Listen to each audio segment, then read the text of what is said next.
It's the Slam Dunk. I'm still thinking about how utterly disinterested the government is or was in being involved in some way in seeing Newshub find a solution to stay afloat. Are 300 jobs not worth saving? Do 300 jobs matter, is the question. It flies in the face of the industries that this government and previous governments have propped up, going all the way back to Bill Lloyd's Sovereign Yachts, the Jobs Machine. Jim Anderton was picking winners with the Jobs Machine. This was way back in 99, 2000. I've covered this stuff, I've seen it, and I've seen governments get involved all the time with corporates. Corporate welfare in New Zealand's alive and well. Air New Zealand has had massive bailouts by the taxpayer. Twice that I remember we've given $1 billion to prop them up.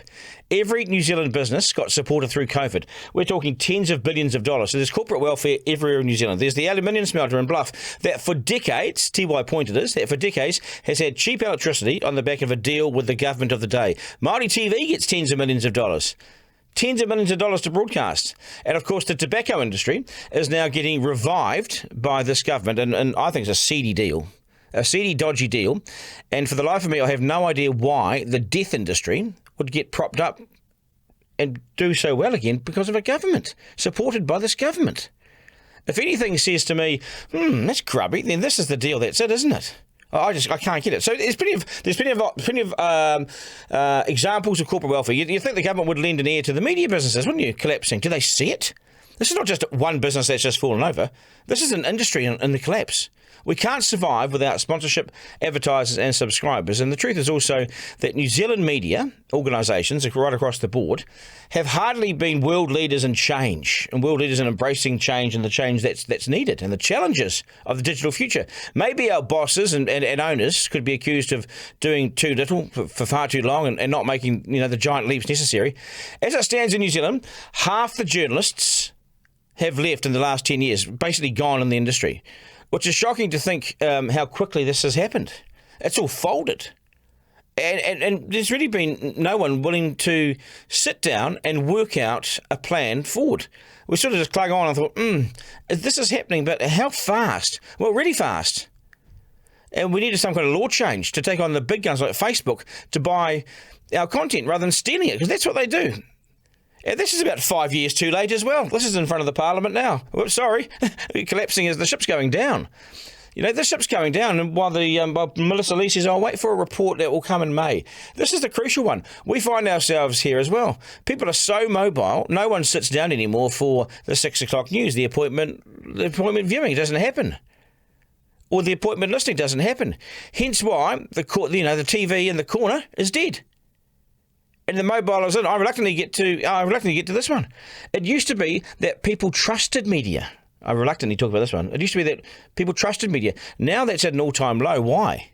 The internet has allowed people to follow anyone and everyone and any provider they like, and whether rightly or wrongly, in this instance, some people wish to believe that the media is in cahoots with the government because $55 million came that way in that public information fund, if you like, the journalism fund.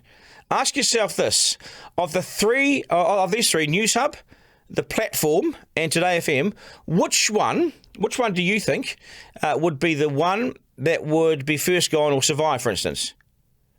Who would survive out of those three, and who would be gone? Truth is, Newshub and Today FM were the first. And the platform is private money and survives, and it's still going. You might have picked the platform to go and the other two to survive. No, that's not the case. The smaller guy with the private money sponsorship survived. The government should call a round table, basically, on the future of the media and put together the best heads so competition remains and it survives. Surely one TV news channel in a country of this size screams North Korea, doesn't it? Basically, you've got state TV media and that's it. In terms of TV, can anyone make it work? Or is it now too risky? And now everyone is too gun-shy, because that's what it looks like out there, gun-shy. If that's the case, it's government-funded state broadcasters and Māori TV and RNZ, paid for by taxpayers. And in the private world, there's nothing. It's the last one, but basically turn out the lights. There's nothing for you. There's nothing for us. We can't make it work, and it's obvious now. You've seen the fold. I've suggested to MediaWorks, where we are here right now, to buy newshub.co.nz for $1. You buy the brand back, it was ours anyway, and you run online digital news, and you take the staff from over there over to us. But guess what? I've been told we're not sure that we've got the resources to commit to that. So we can't make it work. What, even if we buy the brand for $1? That would be really alarming, isn't it? If that's the case, we're all hanging by a thread. And are we next? I hope we're not, but you've got to raise the question. If we can't buy a news website for $1 and fund it and get it going, what's the deal? Equity funds still want the revenue, but investment in the business is next to nothing, isn't it? If you think about it. These are really grim days in the media that may well yet plunge to new lows, and I think they will. We haven't seen the last of this yet. The low is yet to be hit, I reckon. It's a real problem. It's almost like a sign that says, please help us.